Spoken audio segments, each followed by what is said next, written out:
2023 жылғы 7 қараша күні Қазақстан Республикасы Ұлттық экономика министрлігінің табиғи монополияларды реттеу комитетінің Шымкент қаласы бойынша департаменті ұйымдастырған кезекті виртуалды қоғамдық қабылдау өтті. Коммуналды қызмет түрлерін тұтынушылар департаменттің Facebook әлеуметтік желісіндегі аккаунт арқылы сұрақтарын қойды. Виртуалды қоғамдық қабылдауға коммуналды қызмет ұсынушы компаниялардың, қоғамдық және саяси ұйымдардың өкілдері қатысты. Іс-шараны департамент басшысы Көшекбаев Кенжеболат Қуандықұлы жүргізді. Кенжеболат Қуандықұлы коммуналды қызмет көрсетуші мекеме өкілдеріне әлеуметтік желілер арқылы ақпараттандыру жұмысын күшейту, түсіндірме және талдау жұмыстарын белсенді, сапалы жүргізу қажеттігін ескертті.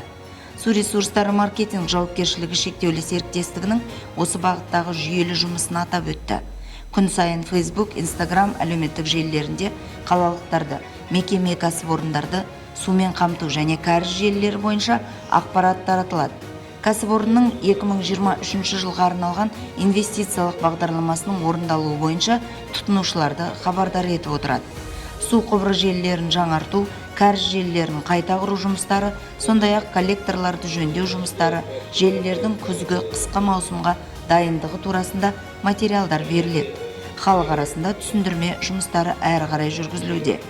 Виртуалды қабылдау барысында су және кәріз қызметі бойынша тұтынушылардан сауалдар түскен жоқ.